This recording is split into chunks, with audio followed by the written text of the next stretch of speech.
Over to you, Kristine. Hi, everyone. Welcome. We're happy to have you here for this. Is it the fourth, Jonathan? Fourth installment of What is Mormon X conversations that we've been having over the fall, sponsored by the Mormon Scholars in the Humanities. Tonight's discussion will be about what is Mormon history, maybe where is Mormon history? And let me introduce our panelists. Dr. Janiece Johnson, who will be moderating, specializes in American religious history, specifically Mormon history, gender, and the prosecution for the Mountain Meadows massacre. She has graduate degrees in American history and theology from Brigham Young University, Vanderbilt's Divinity School, and the University of Leicester in England. Most importantly, she is an alumna of the Bushman Summer Seminar of 2003, along with me. That is her finest achievement, I'm sure. She's co-author of The Witness of Women, Firsthand Experiences and Testimonies of the Restoration, and the recently published Mountain Meadows Massacre collected legal papers. Her current research centers on the Book of Mormon in practice and the relationship of early Mormon converts to their new American scripture. Janan Graham-Russell is a PhD candidate in the study of religion at Harvard University. Her dissertation research examines the intersections of race, ethnicity, religious practice, and immigrant incorporation among Haitian Mormons in the United States. With this research, she hopes to expand scholarship on the role and function of religious communities among Black immigrant groups. Her work has been featured in Modern Mormon Feminism, Essential Writings, A Book of Mormons, Latter-day Saints on a Modern Day Zion, and in The Atlantic. She's a current participant in the BYU Maxwell Institute's consultation on Latter-day Saint women, and she's the 2021 and 2022 Mormon Studies Fellow at the University of Utah. Matt Bowman is the Howard W. Hunter Chair of Mormon Studies at Claremont Graduate University. He is a specialist in American religious history with particular interest in Mormonism, new religious movements, and the development of the concept of religion in the United States. He's the author of several books, including most recently Christian, The Politics of a Word in America, published by Harvard University Press in 2018, as well as he notes in a seasonal appropriate manner, the author of an often reprinted article on Mormon Bigfoot folklore. Laurie Maffly-Kipp is the Archer Alexander Distinguished Professor at the John Danforth Center on Religion and Politics at Washington University in St. Louis, just across the park from me. She's also the interim dean of the graduate school and vice provost for graduate education. Her research and teaching focus on African-American religions, Mormonism, religion in the Pacific borderlands of the Americas, and issues of intercultural contact. Her publications include Practicing Protestants, Histories of Christian Life in America, 1630 to 1965, Proclamation to the People, 19th Century Mormonism and the Pacific Basin Frontier, American Scriptures, an anthology of sacred texts, and Women's Work, a co-edited collection of writings by African-American women historians. She is a past president of both the American Society of Church History and the Mormon History Association. We're delighted to have all of these people here, and I will stop talking and let them talk. Thanks, Kristine. I am happy, along with our the other panelists, to be here tonight, and we're just going to jump right in. Let's begin with the term Mormon. What's in a name? Is this conversation a little bit different than maybe we would have had a few years earlier? Well, let's see, 4 years ago, something like that. How's it changed in the last few years, and how does your definition shift? Why don't we go alphabetically right now? Let's start, Janan. Are you okay with that? I knew, like, I felt the vibes were pointing towards me, so I'm ready. No, I think a number of scholars have mentioned it. I think most recently Janiece, to kind of paraphrase, is to take on the name of Latter-day Saints, to take on a theological position that I'm not necessarily prepared to take on. I think when it comes to names, it's not just a name; it's an identity. It's a it's social relationships, it's group identity, group relationships. And so I think it's really important to keep in mind sort of the creation of those relationships over time when we're thinking about, do we use the word Mormon? Do we use the word Latter-day Saint? I know in my own work, I use Mormon, but if my respondents want to call themselves Latter-day Saints, then that's how I identify them. And that's another data point that is part of my research. But I mean, I think those things need to be held in tension, that this history of Mormon, that at one point, a couple of years ago, there's a I'm a Mormon campaign. And then a couple of years later, it's like, I can't say it. Like, do I say it? Like, like, how do I identify my respondents and the people that I'm talking about in my work? And so it's just constantly in conversation. Very good. Laurie, you recently spoke at the Arrington Lecture at Utah State, and there was a little bit of concern over your use of the word Mormon, if I'm representing that right. What do you think about this as someone looking in at this thing that we're doing here? Yeah. Yeah, it's something I thought a lot about when that all sort of went down, because the people that I was talking about in my talk were actually not official members of the Church of Jesus Christ of Latter-day Saints. And yet there was still some pushback about my use of the term Mormon. But I think what I actually appreciate about that issue and the way it was raised is that it calls attention to the fact that there is a difference between a culture and an institution, and that the institutional identity of the Church of Jesus Christ of Latter-day Saints is sometimes in tension. I mean, getting back to Janan's point, it's sometimes in tension with Mormon identity as a cultural phenomenon. So I talked a little bit in my talk about why I was using the term and why, as a historian, I feel it's important to use terms that were used, at the time that you're talking about. To talk about these groups in the 1950s and 1960s when they are members of this church, but using the term Mormon themselves, I respect that. Very good. Matt, what do you have to add here? Oh boy, a fair amount. This is something I get asked a lot because my job is the Howard W. Hunter Chair of Mormon Studies. And I was not in this position when Russell Nelson made this request. Patrick Mason was, and he had to deal with all the emails and the fallout and call the meetings to decide what to do about it. He made the decision ultimately to keep the name Mormon Studies, and I approved that. I thought that was the right thing to do for a couple of reasons. One being what Laurie just said, right? The people we study often use that term to identify themselves. It's a way of being faithful to the source. But also in my program, we study people who would refer to themselves historically as Mormons who are not members of the Church of Jesus Christ of Latter-day Saints, also like Laurie. I've assigned and taught David Halbert's work on Community of Christ, for instance. I have a graduate student who is working on Mormon fundamentalists. I have come to use the word Mormon tradition to refer to all of these churches in the collective. And that is, as Laurie said, right, a useful way, I think, to distinguish between an institution and this broader phenomenon.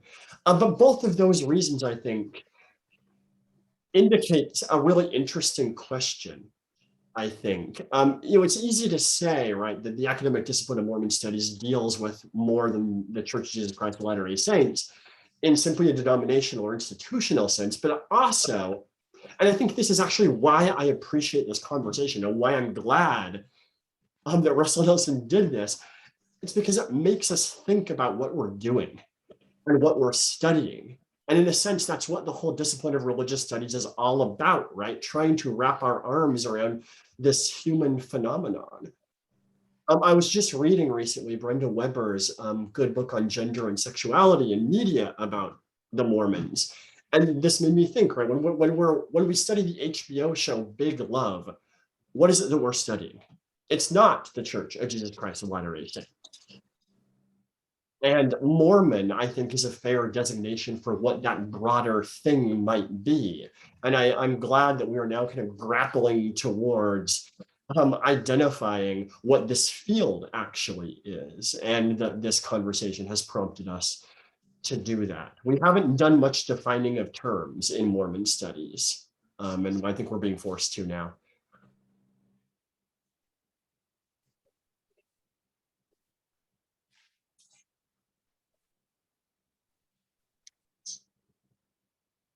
Janiece, you're muted. Jonathan, can you invite Janiece to unmute? Sorry, I heard you say to not mute myself, but my dog was chomping on a bone in the back and I didn't think anyone wanted to hear that. So if you heard weird noises coming from me, forgive me ahead of time. It's my dog. I'm going to blame it all on her. Somebody bing me if you have to mute, and I'll make sure that I watch the signals. Thank you.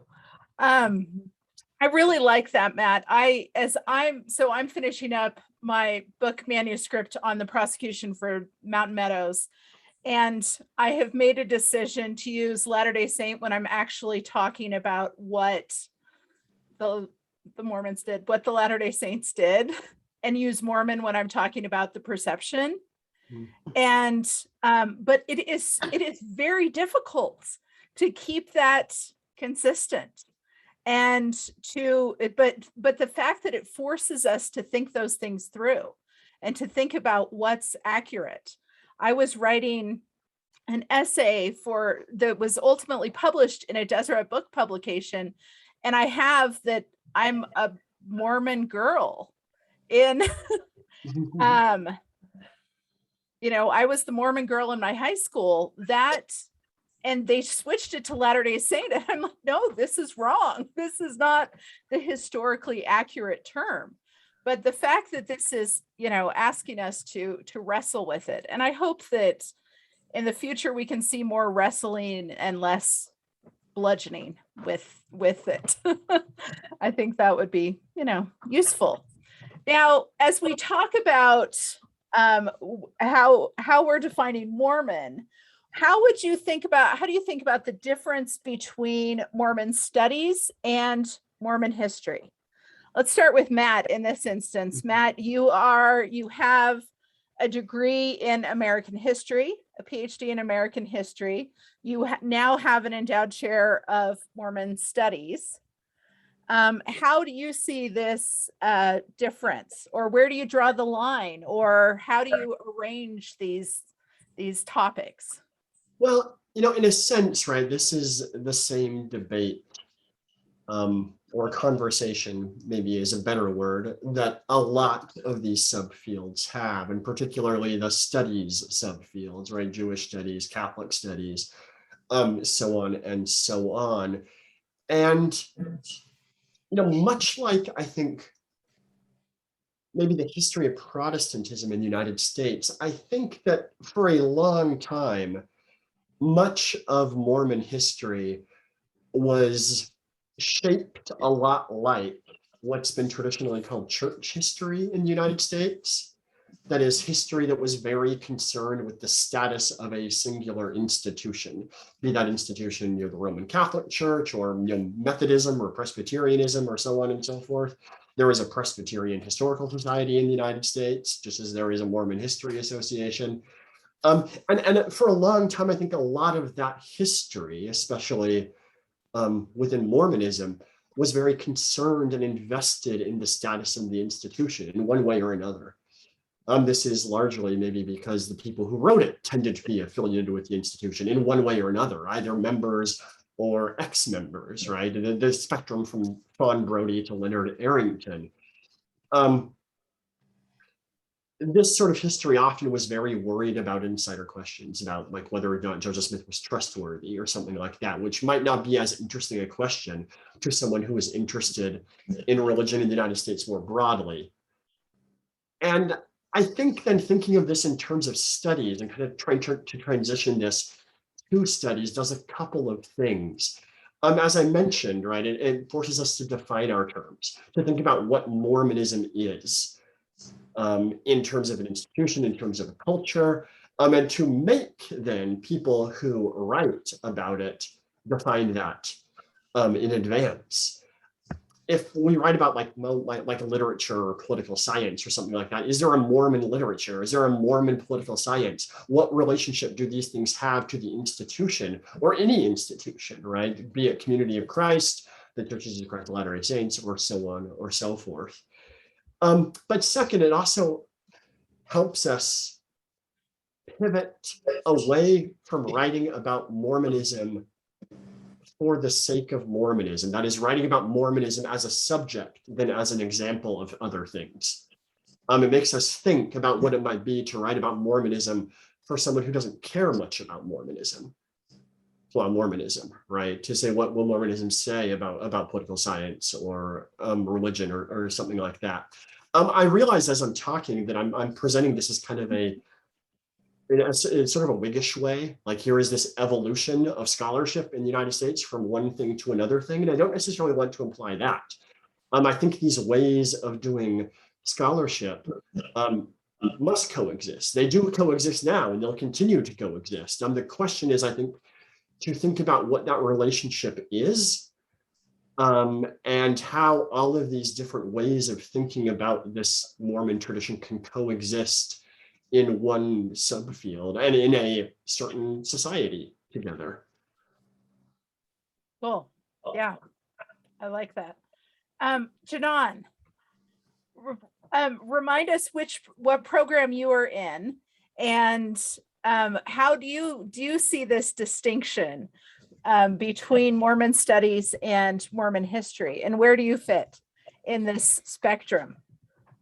Yeah, so I'm in the study of religion, which is kind of conflated, or sometimes people get it, I don't say confused, but they mix it up with religious studies. And I think that particular designation, the study of religion, helps me approach this idea of Mormon studies versus, or I don't want to say Mormon studies versus Mormon history. I think that Mormon history is sort of a subcategory of Mormon studies, and I really like Matt's attention to thinking about what's in a name. And so when I think about,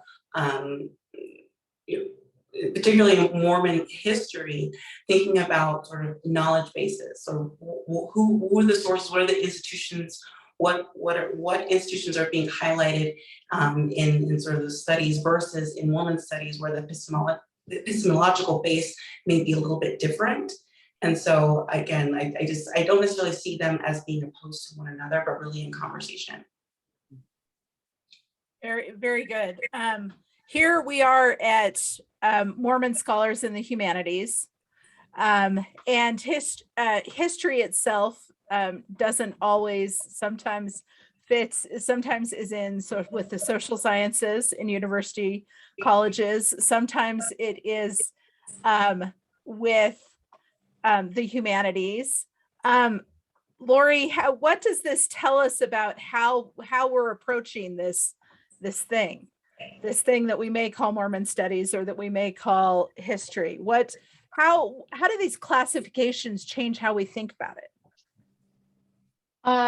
That's an interesting question. I'm not sure that they should. In fact, because those classifications are themselves historically contingent, right? They change too, and just for the reasons you pointed out. Sometimes historians get labeled as humanists, and sometimes they get labeled as social scientists.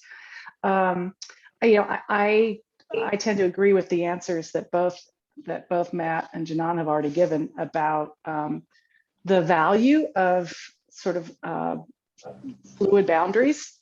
Historians generally, I think, because the tradition it's a large discipline, historians tend to be boundary keepers. They sort of like being able to say, this is our corner of the world and don't enter into it.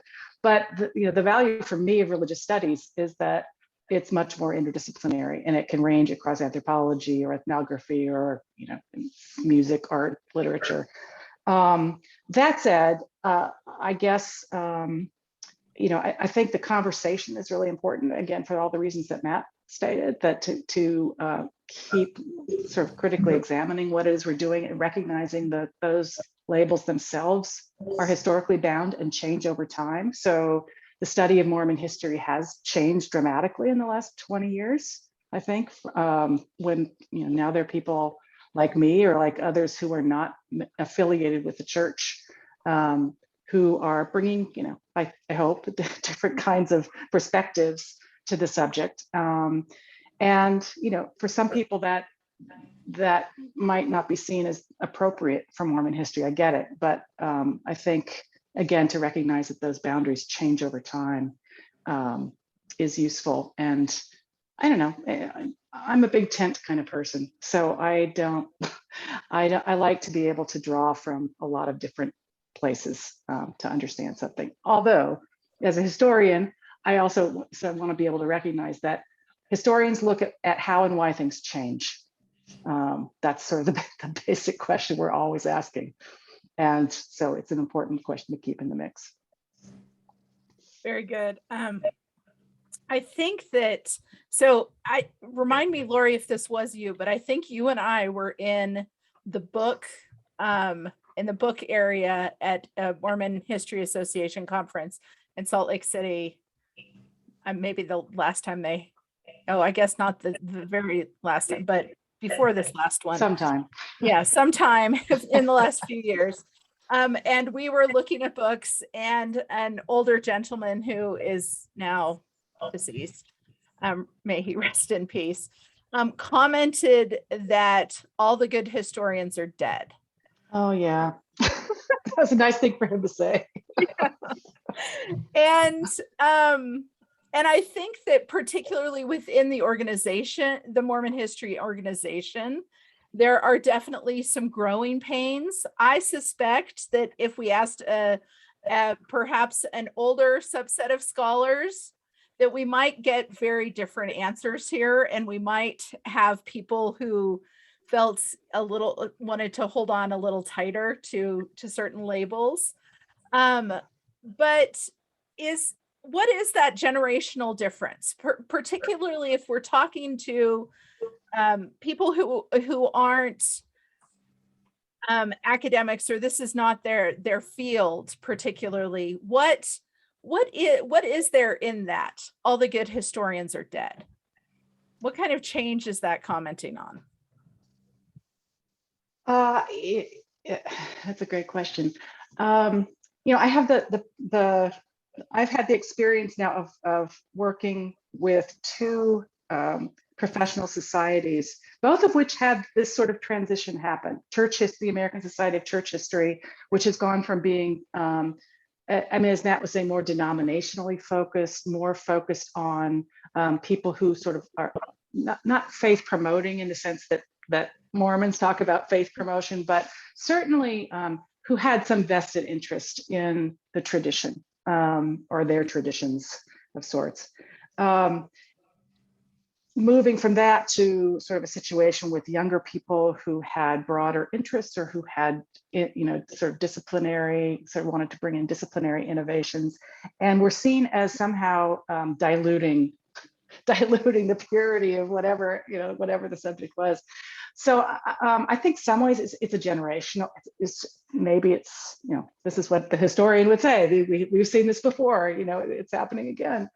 And in some senses that's true, that people are trained to be committed to certain kinds of ways of understanding their study. And when that changes, it sometimes is presented as better than, right? Or we're killing off the fathers, right? We are slaying the big bad dragons of tradition. And that's of course taken as an offense. I mean, I would find it offensive. I'm sure it's probably already happening to me, and I don't even know it yet. But so some of that's inevitable, I would say. And some of it, I think with Mormon history in particular, because it has been, you're moving from a stage where people were trained within sort of the bounds, generally speaking, of sort of Mormon universities, and to places where now there are scholars who are trained elsewhere and who are bringing sort of other kinds of intellectual currency to their study. So, it's a sort of bumpy around the edges, and I think it's bound to happen. So I wasn't offended when the man looked straight at me and said, all the good historians are dead. because I get it. You know, he sees things in a certain kind of way, and it's a challenge to that. So I think compassion and generosity are always a good thing. Yes. What is the thing that's dead? Matt, what do you think? Oh, all right. John, either of you can jump in here. Janan, go for it. Oh, I mean, I'm just trying to absorb the statement because it's a very loaded statement. I'm thinking about it sort of rooted in a lot of colonialist Eurocentric discourses on how to produce history.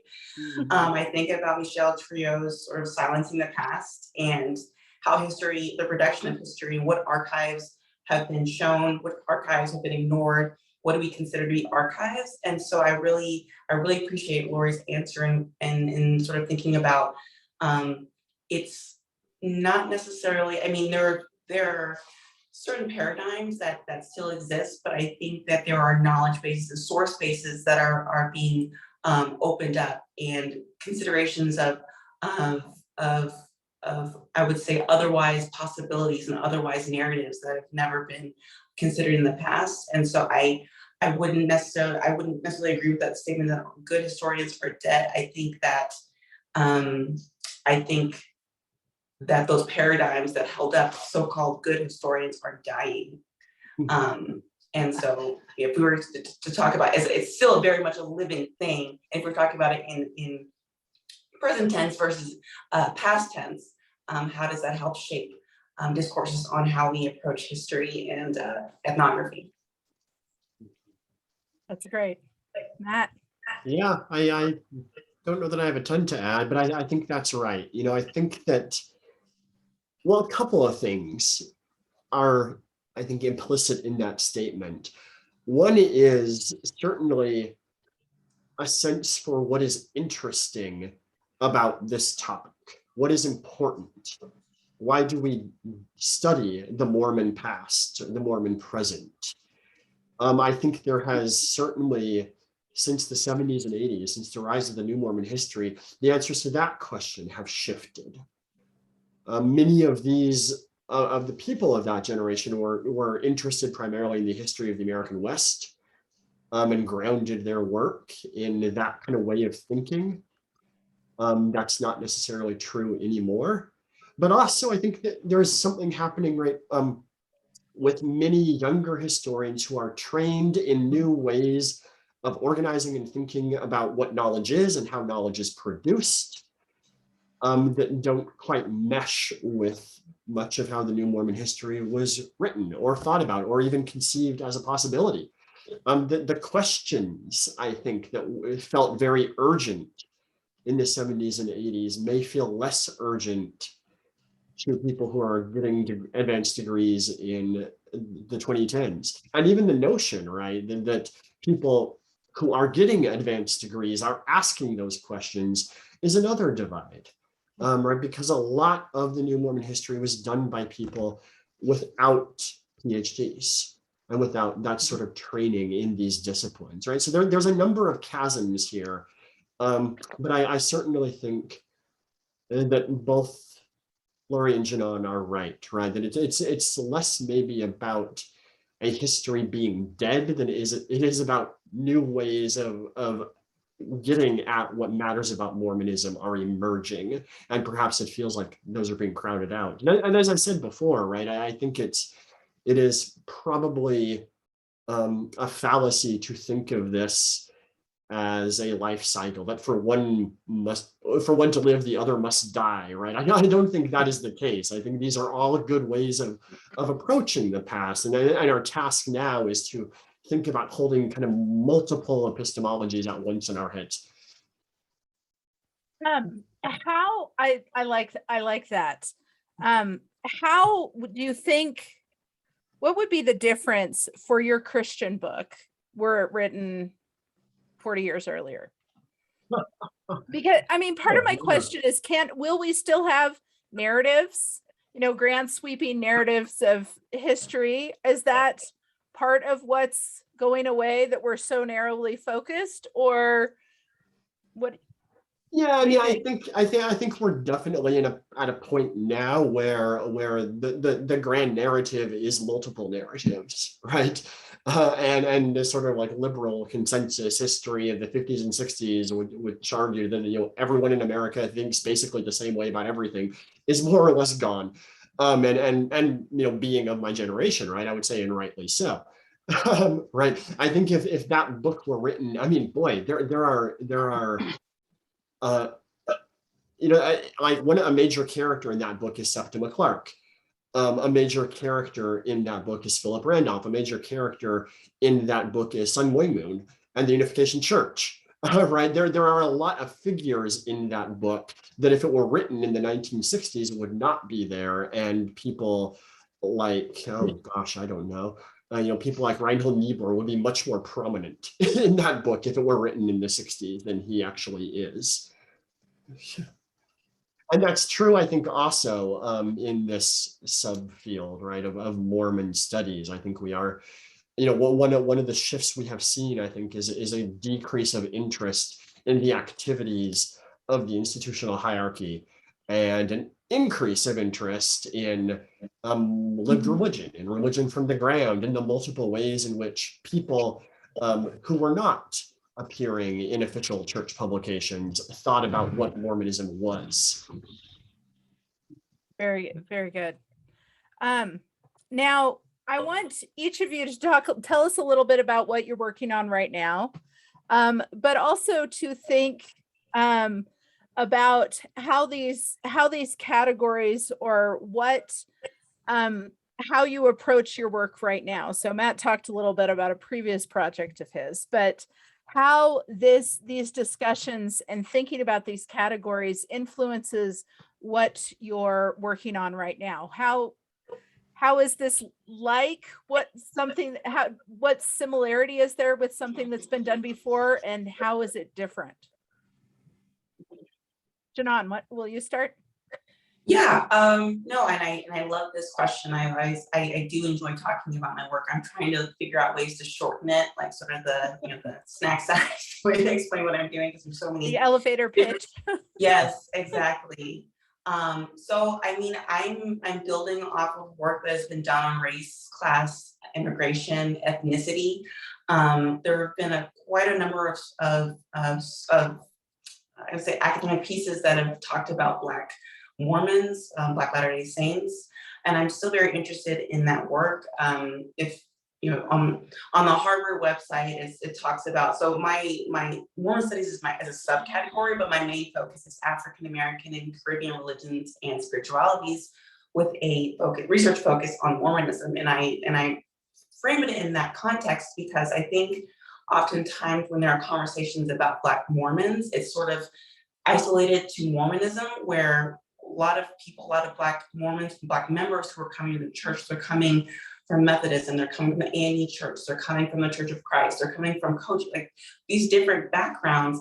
And so I think it's really important to be able to have those conversations on Black studies, and how does that intertwine with Mormon studies. And so with my work, again, going back to sort of building or live religion and religion on the ground, I'm really thinking about how Haitian Mormons see themselves within the LDS Church. And what I mean by that is, I think a lot about what is called social capital, right? The resources that churches can provide to help people, you know, socially, economically.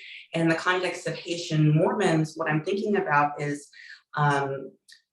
does social capital, does social mobility work for Haitian Mormons in the same way it made for other ethnic groups? And it's a big question mark as I talk to my respondents, because I'm taking consideration of not only racial stratification and racial hierarchies in the United States, I'm also thinking through the church's history of racism and white supremacy from the 19th century into 1978. And so, I mean, all these conversations are happening where Haitian Mormons, Haitian nationals, when they integrate into the United States, they're labeled and categorized as Black, whereas in Haiti, that was not the case. The racial stratification hierarchies there are very different. And so then what does that mean to join a church where you were identified as Black, but also Haitian Creole. There are Haitian Creole wards in Boston and in Florida that are specifically for Haitian Creole language, but they're also Black. And so just how do members, particularly of Haitian descent, not only nationals, but also Haitian Americans, navigate the LDS Church in a way that not only recognizes themselves as Mormons, but also as Haitian individuals in a very racialized country. So that was a mouthful, but but that's great, and implementing those ethnographic tools to be able to see a clearer picture of these individuals' lived religious experience, not just kind of what leaders are telling those individuals, but actually on the ground how it makes a difference in people's lives. That's really that's great. That's fantastic. Where are you in your program, in your project? Yeah, so this is my 5th year in the program, and I'm currently in the IRB process. So right now I'm just spending my days in the archives. So that's where I am. Fantastic. We're excited to see it all to come. Let's see, Laurie, what are you working on now? How's your book? Yes, it's coming. I've gotten a little waylaid by administrative sorts of things for a while, but yeah, I mean, I kind of laughed when you asked that question right after talking about, is the grand narrative dead? Because in some ways I'm trying to write a grand narrative, but a different kind of grand narrative. So it's one that is about Mormonism as a global phenomenon from the beginning. So, and it seems to me it's not trying to rewrite.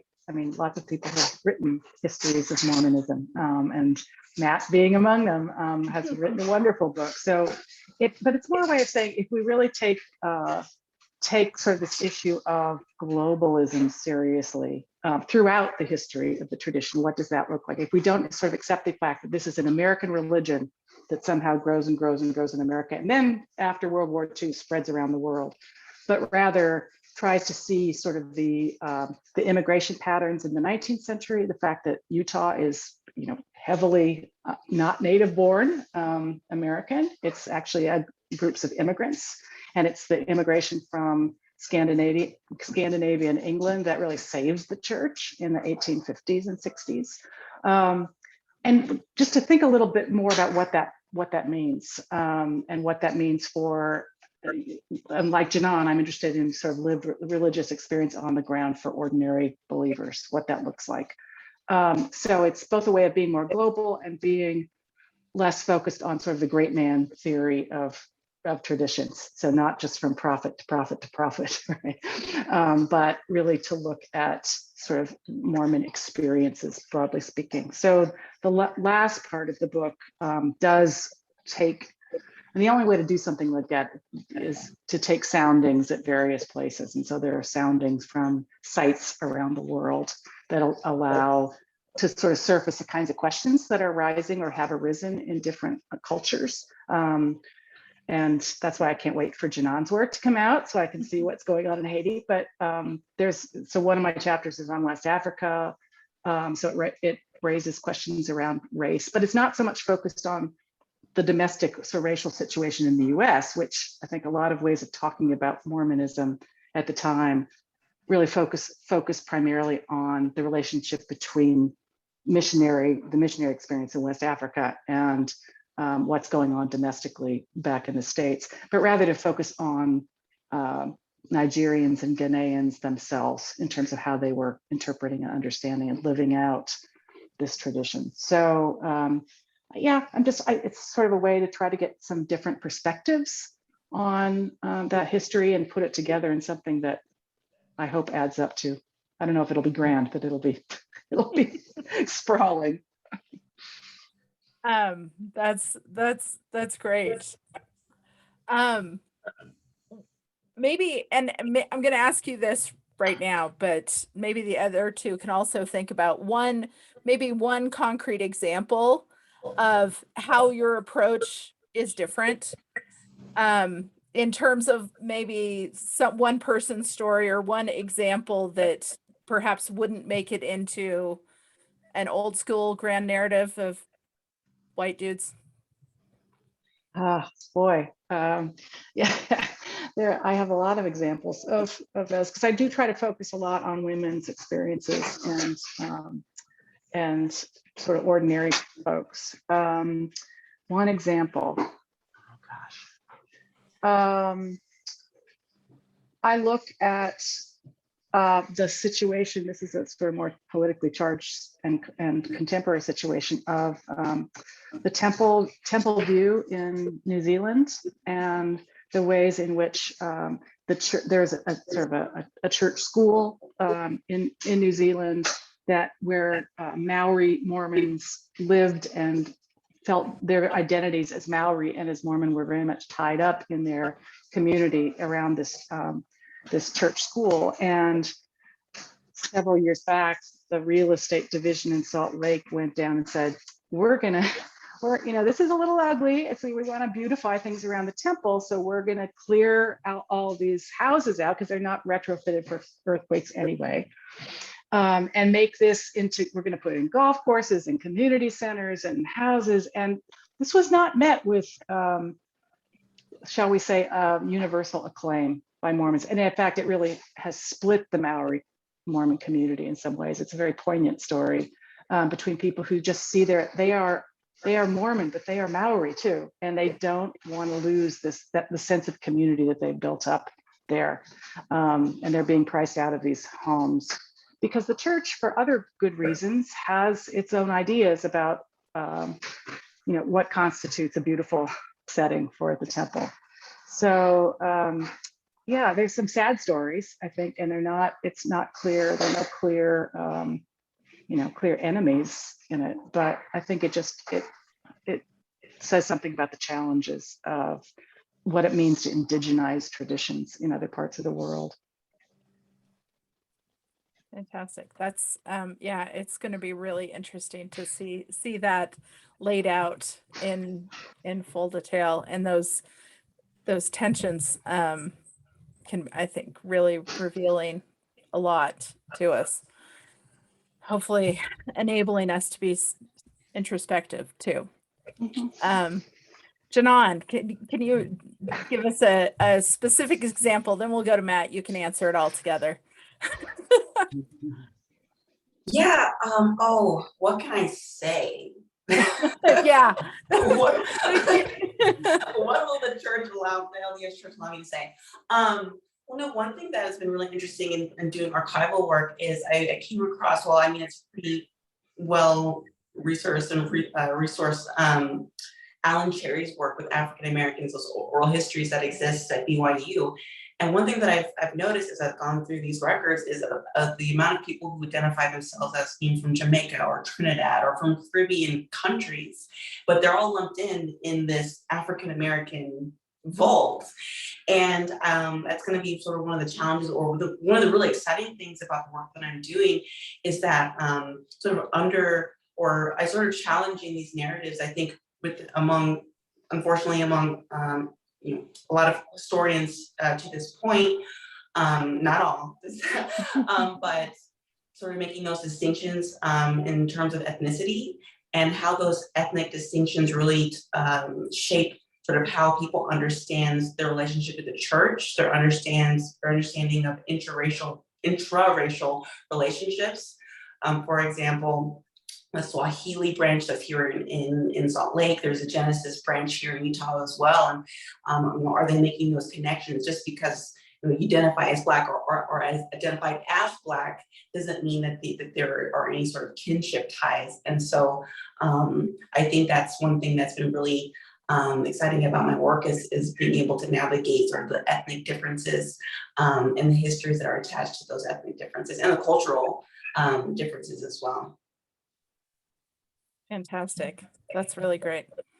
And yeah, being able to do specific enough work that we don't just have kind of lumps of groups of people, but actually looking at individual experiences. And in my work, I'm trying to looking at the reception history of the Book of Mormon, and can I get enough source material from these places, from multiple converts in different places to be able to come together and say, okay, yeah, there is some difference here in how someone from upstate New York versus someone from Italy or someone from Scotland, receives that within the first very few years. But fantastic. That's really great.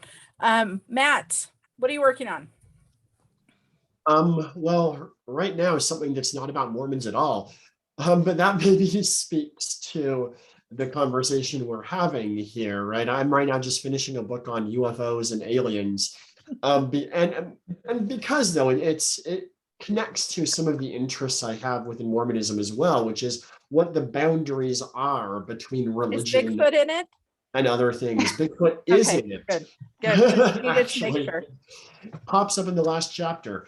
I'm doing this book because I was interested in the connections between religion and UFO belief, right? And when religion stops being religion and starts being something else. And that's, of course, kind of a sliding scale, right? It depends on who you ask.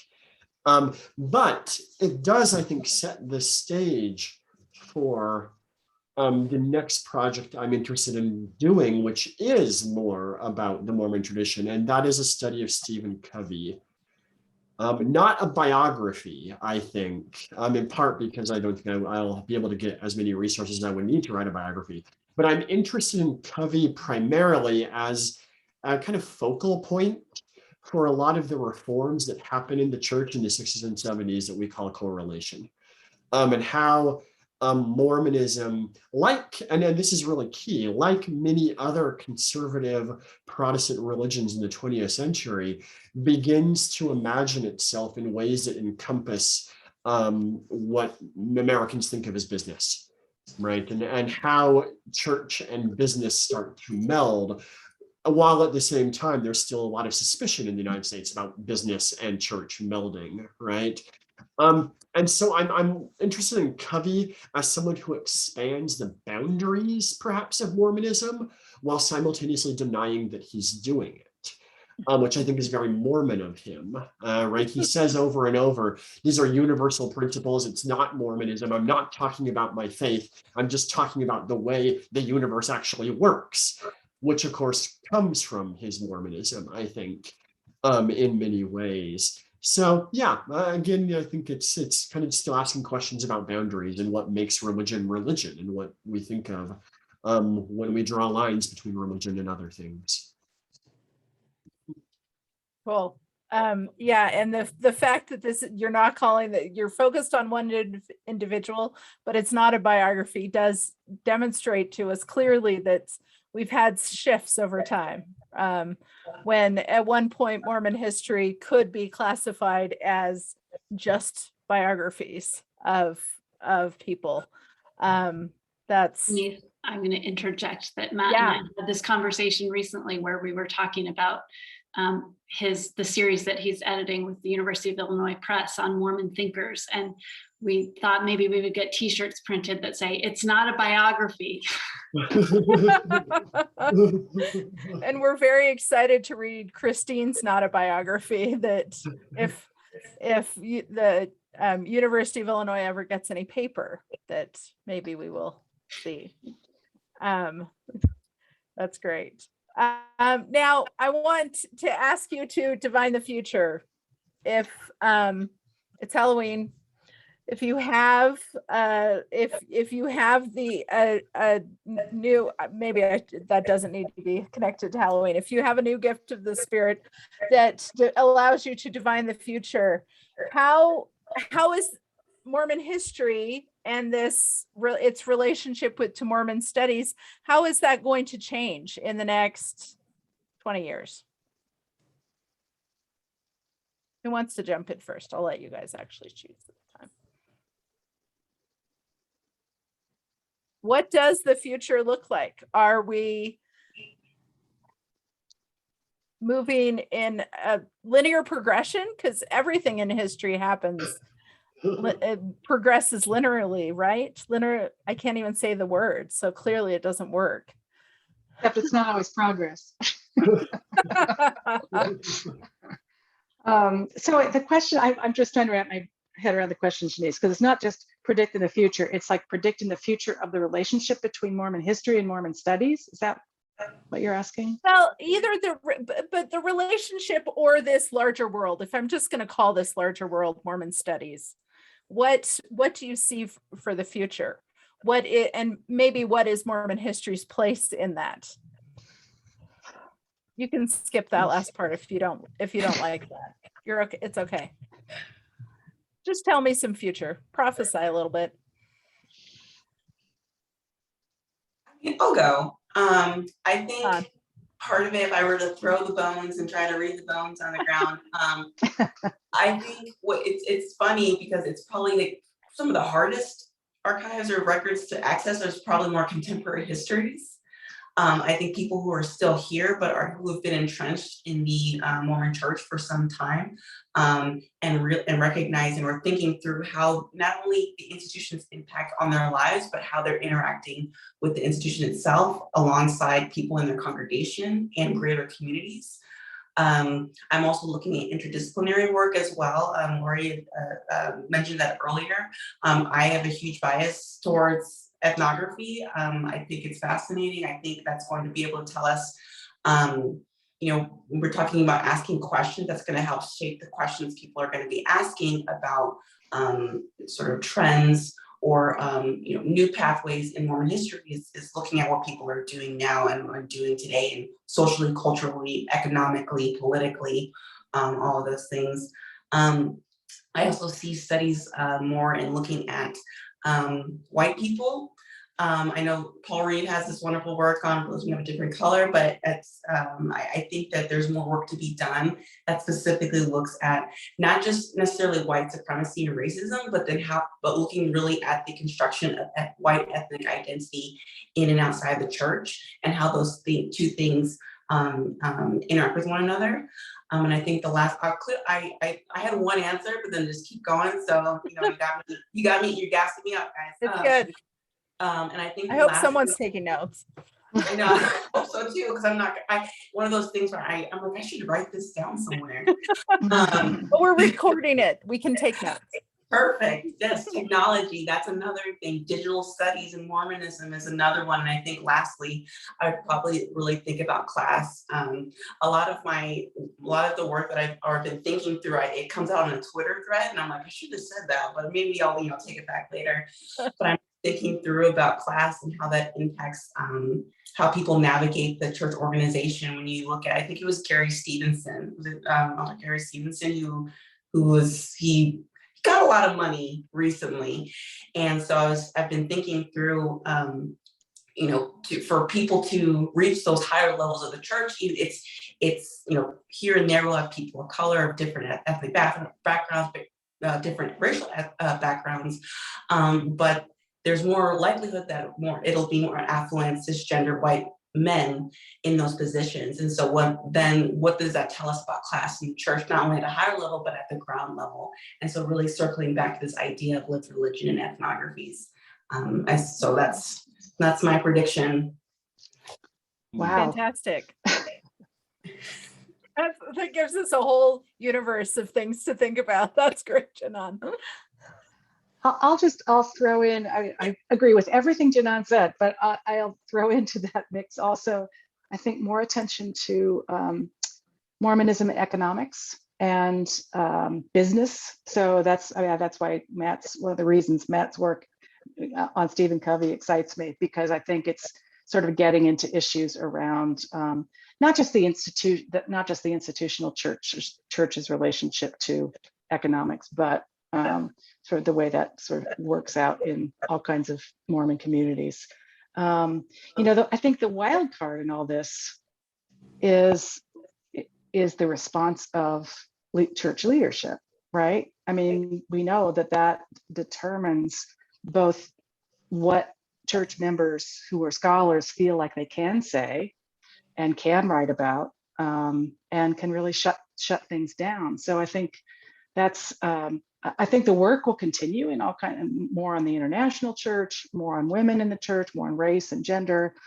But what's hard to know is how hopefully the access to the archives will just keep getting better and better. Those workabees at the Church History Library are digitizing like mad, and making things accessible in ways that they haven't been accessible previously. So those are all good things. But it'll just be interesting to see from my outsider perspective, how constrained scholars within the church feel at various points about what they can say. Yeah, and if that access continues exponentially or swings back and is curbed at some point. Yeah. Very good. Matt. Yeah, I will maybe just for the sake of it say that I don't know that it will change much over the next little while, because I think there is still going to be this, especially, and I'm thinking particularly about this organization, about the Mormon History Association, about the Mormon Social Science Organization, all of these groups. And this gets to what Laurie just said. There's still going to be, I think, a lot of people who are interested in questions that academics aren't interested in, or increasingly less interested in, right? There's going to still be people who are passionate about the field because of their own relationship with the church. And as I think the field grows, a lot of these institutional homes for it, like MHA, they're wrestling with this tension now, right? And I think that tension is going to continue. And it will, I think, and in some ways, what both the people who have spoken before me have said, the elephant in the room here are the church institutions themselves, the Community of Christ, but also the LDS Church. And what they decide will, as Laurie says, have a lot of bearing on what the future of MHA is and in these other institutional homes. Now, what might happen, and what we've seen happening, I think, in publishing, is increasingly a lot of the work on the Mormon tradition has moved towards outlets that are not specifically about Mormonism. And so the Journal of Mormon History and Dialogue, right? All of these publishing institutions are really, having kind of come to Jesus moments when they're thinking about their nature and their purpose and the future. It will be interesting to me to see if something similar happens to MHA at some point. Good. Any final thoughts from our panelists before we open it up for questions?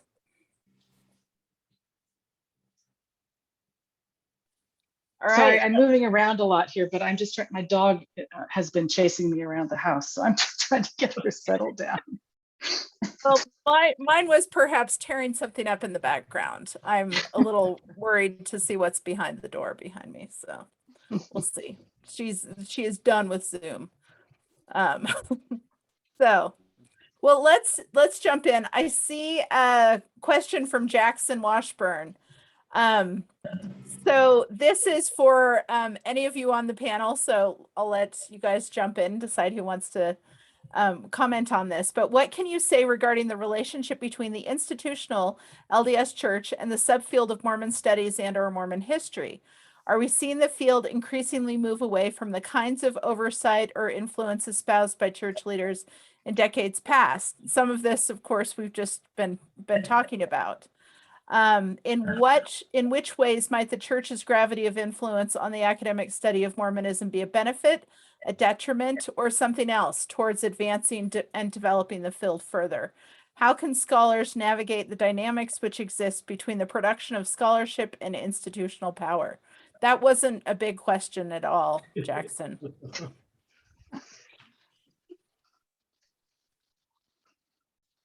What do you guys think? We've started to talk about that relationship and how much is dependent on that relationship between the institutional church. What do you guys think?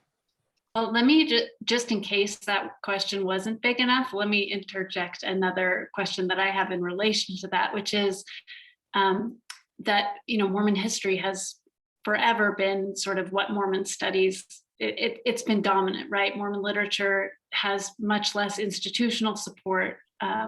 Mormon arts, have all needed independent sponsorship. How do you think that that might change, and what effect it would have on people doing Mormon history, if any? How are those things related? If the church starts to think about Mormon studies more broadly than just history, is that bad for you?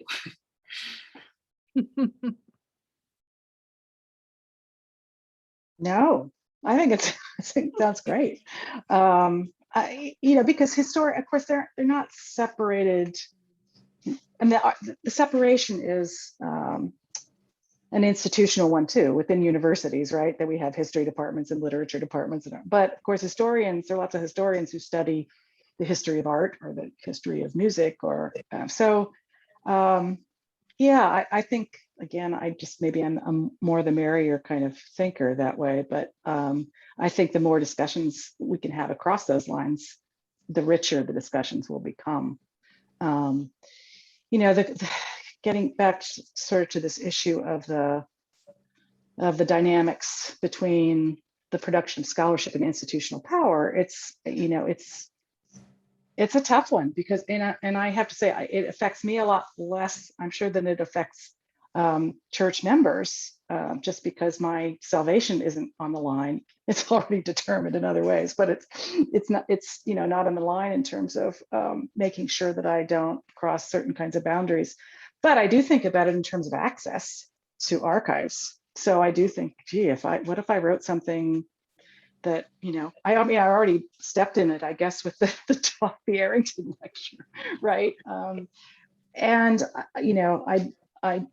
It's a tough, Jackson asks a really important question. I don't know what there is to be done about that. I try to just err on the side of still saying what I believe and what I think is true, but it's a very complicated situation. I don't know if there's any one answer to it. As Matt says, it's probably always going to be there in some form. It does strike me that what Laurie just pointed out is interesting, and what Kristine said also is important.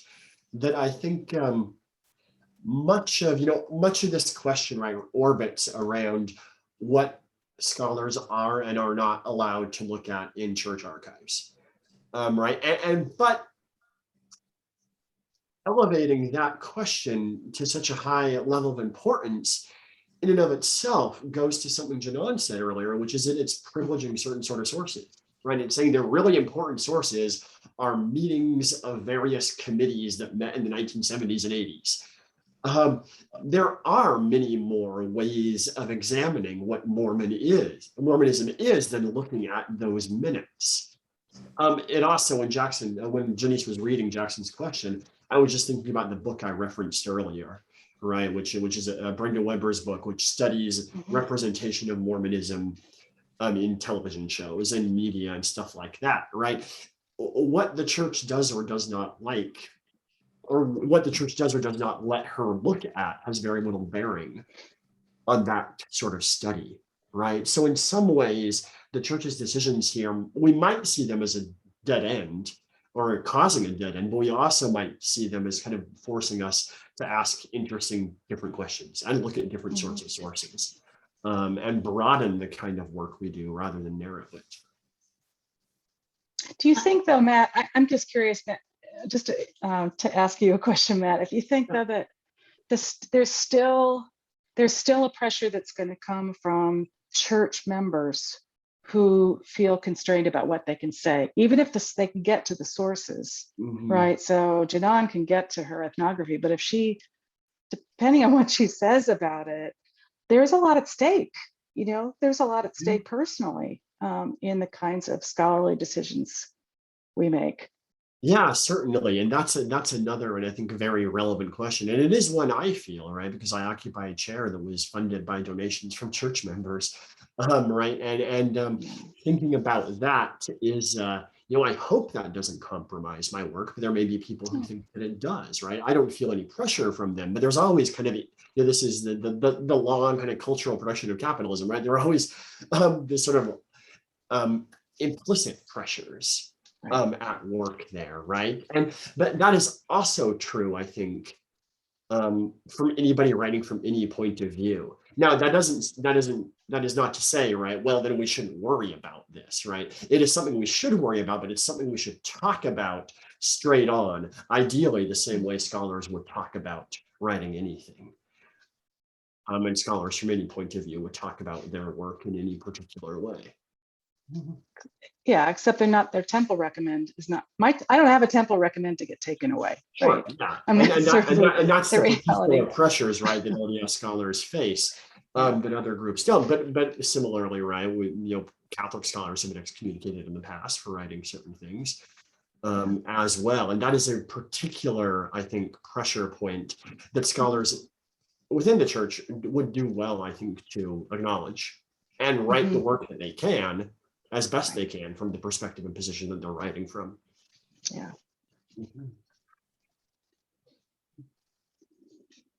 I had a question that's, oh, whoops. Let's take James's instead of mine. Okay. Here, you want to read it, Kristine? Go ahead.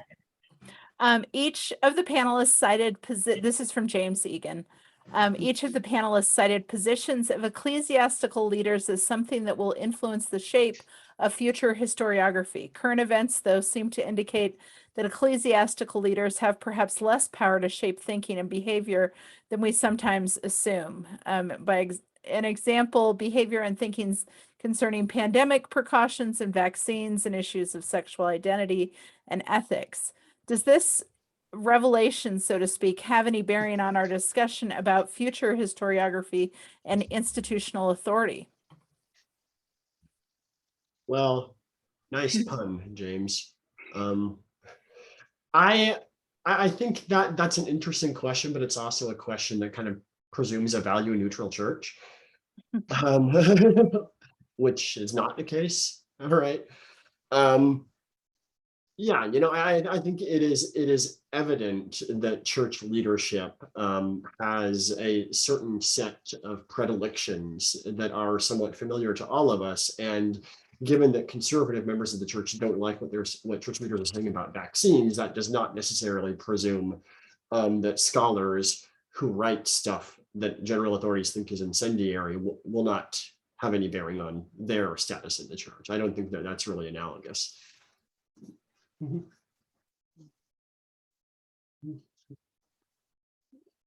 Any other thoughts? It would be interesting to see what would happen if a general authority said that that your temple recommend would get taken away if you didn't get vaccinated. I mean, that's the sort of thing. It hasn't happened, but no one can. I guess they can't necessarily shape thinking, but I do think they shape behavior. I think we've seen that. And I think, just like Matt was saying, I just think it's a reality that somehow we have to acknowledge that pressure exists. Kristine, what was your question? Yeah, my question, we flicked at it a couple times, but most of you have done some work in unconventional archives that are not located in Salt Lake City.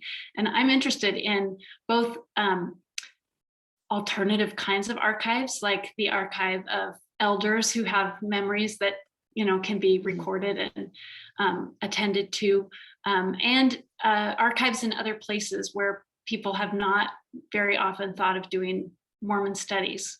Can you guys talk about where the cool kids are going to look for documents? When I think of archives, I'm thinking more expanding it beyond the idea of place and thinking about people as archives. And I've just working or thinking about the work of Cydia Hartman and sort of the silences in the archives, and so having to discover, even what the silences can tell us, right? And so, yeah, I just think really moving beyond, obviously, physical places. I love going to physical places and holding a physical thing, but I think it's really important to understand the body as text, the body as context, and what practices, what behaviors can tell us about the human condition, about cultures, about traditions, and about an individual and community identity. I would add, with material culture, we still have lots that we could, so much that we have yet to address. And so thinking about the archive in expansive ways, not just those documents, but both people and the body and those objects, and how we develop a relationship with those objects, I think are all important avenues that this Mormon studies thing can continue to expand on. I have kind of maybe a parallel experience that sort of speaks to what Kristine asked. I hope it does, at least. And your question got me thinking about this book about aliens that I'm writing, and about this couple, Betty and Barney Hill, who I am writing about, who were abducted by aliens in New Hampshire in 1961. Many of their papers are at the University of New Hampshire, but I have been trying to get at stuff that's not simply printed. And the most significant person who is still alive, I think, who had a relationship with them, is their niece. And I talked to her a few times, and she is very much a believer in their abduction experience. She speaks at UFO conferences. She thinks this was real, and she's very suspicious of me because of that. And it's been interesting kind of talking with her, and trying not to think of my relationship with her in terms of simply exchange, that if I can get her to like me, then she will tell me things, right? And to move out of that kind of transactional mode, all right, of thinking about relationships. That raises, I think, the conversation we were just having about the church archives, and there's something similar going on here, right? Because Betty and Barney Hill's niece wants a particular story about this couple told, and she is suspicious that I am not going to tell the story that she wants told, which is probably true. And like, what responsibility then do I have to her in this relationship, but also in the book that I eventually write, right? And all of this, and just as I've been wading into the problem of writing about UFOs, it has struck me as being very similar to the problem of writing about Mormonism. In that there's a lot of feelings on lots of sides, and there are people with stakes in these stories beyond the sort of omniscient academic sitting in an ivory tower, that I've had to be careful about. And I hope I'm doing it justice. Lovely. Any other questions?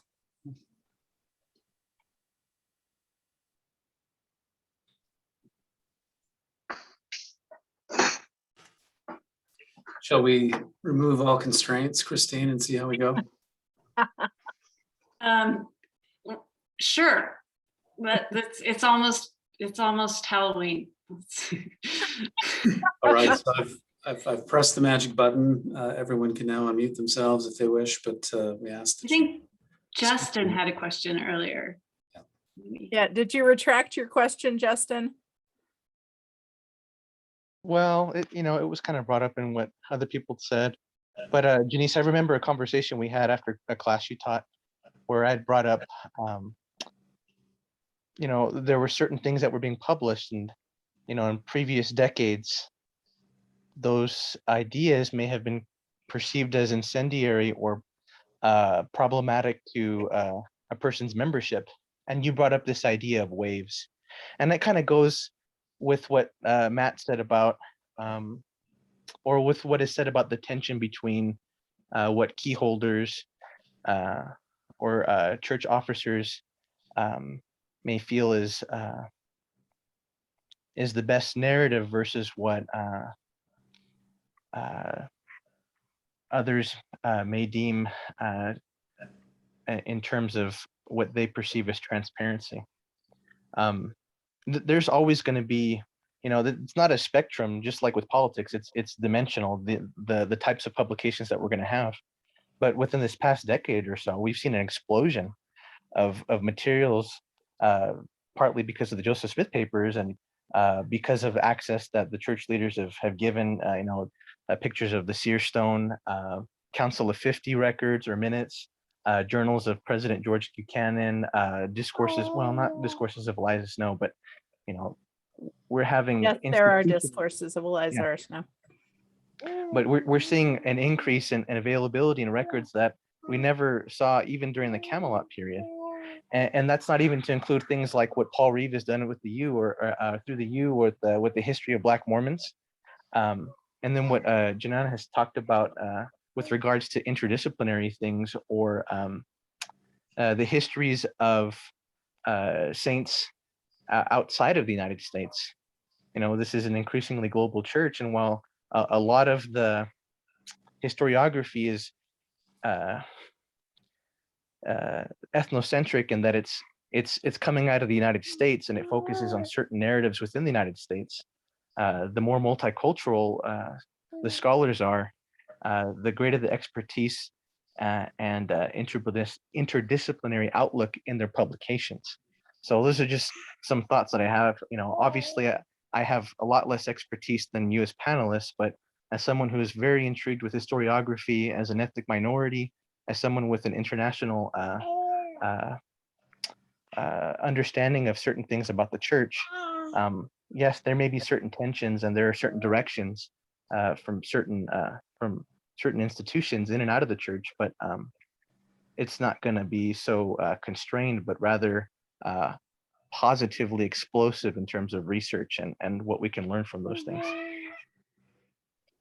I think that's great, Justin, and I think you're right on. I also think that those of us who do Mormon history or Mormon studies also benefit from the fact that Mormons read, and that with particularly like Massacre at Mountain Meadows and the fact that it sold so many thousands of copies, that publishers are that much more willing to publish Mormon history or Mormon studies because there is an audience for it. And that's that I think is also a very important part of this explosion, as you described.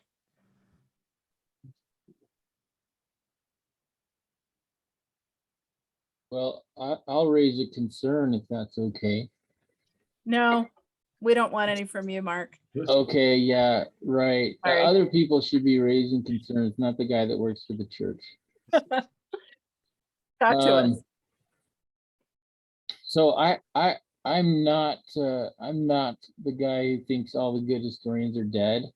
I'm like really excited about all the stuff going on and what the future holds, and hope that I can contribute. And but I do feel like when I really dove into history, like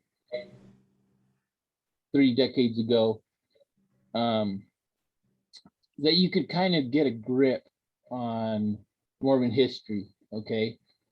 And now, like, moving into like mid-21st century and Mormon studies,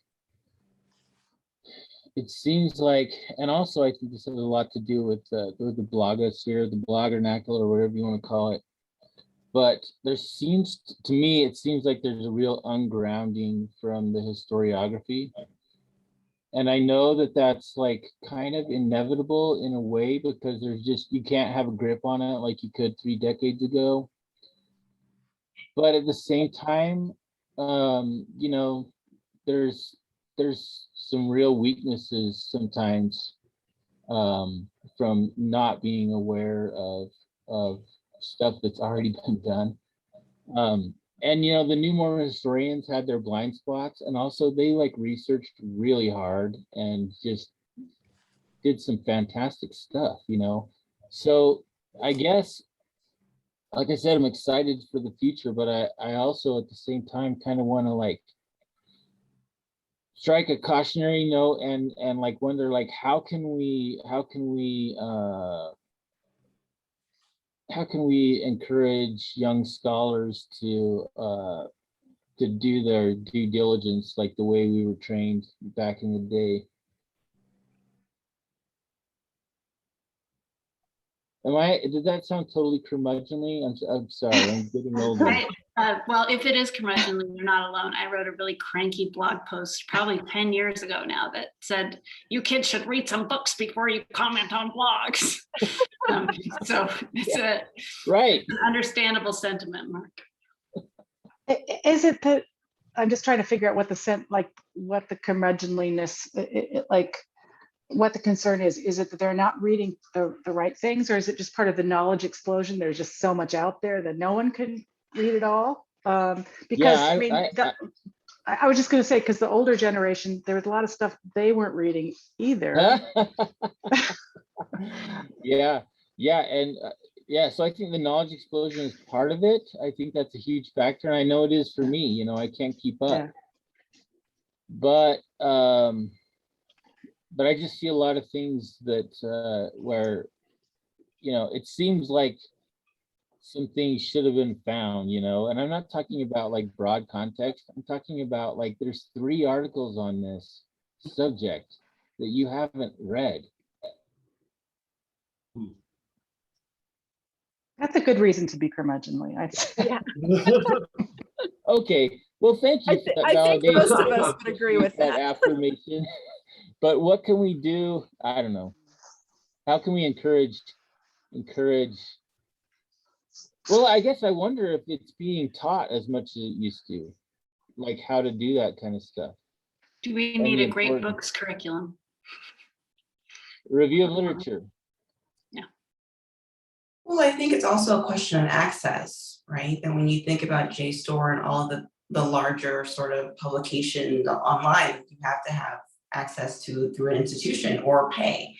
And so I see your point, and I'm also, I probably would add on to it is thinking through how can we help scholars support or open doors for younger scholars in that way. And I think that's one of the ways is not that necessarily that they're not doing the work, but they just might not have access to it. And so it's putting those 2 things in conversation, and how can we help build up young scholars by making these things more accessible. And not only that is being honest about those sources, because I mean, some of the sources they're rough, they're real rough. And then being honest about that as well. Because I think that, you know, they exist, and then people see them and it's like, well, I'm not trying to read. It's important to acknowledge those things, right? You have to acknowledge, you know, it's not coming you know, from out of nowhere, but really being able to put those things in conversation as we think through and how to open doors for future scholars. Yes, well, thank you. I'll just add something to that, and actually kind of echoing what Janan just said, and you know, Kristine's comment about a great books list. Where do young, bright, shiny BA students who want to study Mormonism, where do they go? Claremont, dude.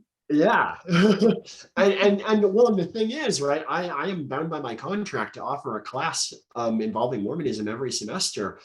I have backed away on making it a Mormon only class for 2 reasons. One, to attract students who might not be interested in Mormonism, but also to encourage students who want to write about Mormonism to be aware of conversations that they might have.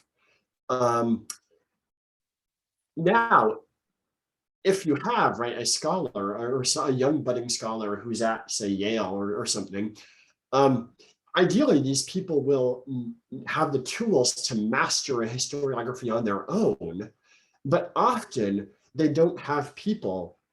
They don't have mentors who are as embedded as you or I, Mark, are in the historiography of Mormonism to walk them through the important books. And as you say, right, as we've gotten more and more, you know, it's hard to keep up with a lot of it. So some of this, I think, speaks to this interesting nature of this field of Mormon studies. We have a couple of endowed chairs now, but I think we have too many endowed chairs, actually, to be frank, and perhaps a little self-immolating. But I think it's kind of hard to expect people to walk into the historiography and master it on their own. How did you do it? I took a graduate course in Mormonism from Tom Alexander. So, But Yeah. I also think that when, as we're reviewing articles or as we're having more opportunities for mentoring, with my dissertation, I didn't have any Mormon readers. And I remember at MHA, Marty Bradley came up to me and she just said, "Your dissertation is really great, but Franklin Richards is not an anti-Mormon. He was a president of BYU who published a book, The Fruits of Mormonism, that I got mixed up with another source that was also titled The Fruits of Mormonism, and didn't realize it at the time, and needed her to just say, and I was horrified that I'd done this thing, but I should have thought Franklin Richards, that's a very Mormon name, but it didn't occur to me. And it was a citation problem. He wasn't actually saying the things that I was using, but had I a Mormon reader, that probably wouldn't have made it to the printed version of my dissertation. Yeah. So I think speaks- helping and creating those opportunities to help mentor people is really important. Yeah, and that speaks to Janan's points about access, right? Is Yeah. that I think mentorship is what is needed, I think, to alleviate the problem you're seeing, Mark. And so I know like MHA is working on building up an institutional structure to provide this sort of thing, but I think the field needs more of it, as does academia generally, but that's another conversation. Thanks, everybody. I think we'll sort of stop the recording and the official conversation, and anybody who needs to go we'll stick around for a little while for anybody else who wants to keep talking, but don't feel obligated. Thank you all for being here. This is a great discussion. Thank you so much to our panel. Round of virtual applause, everyone. Thank you.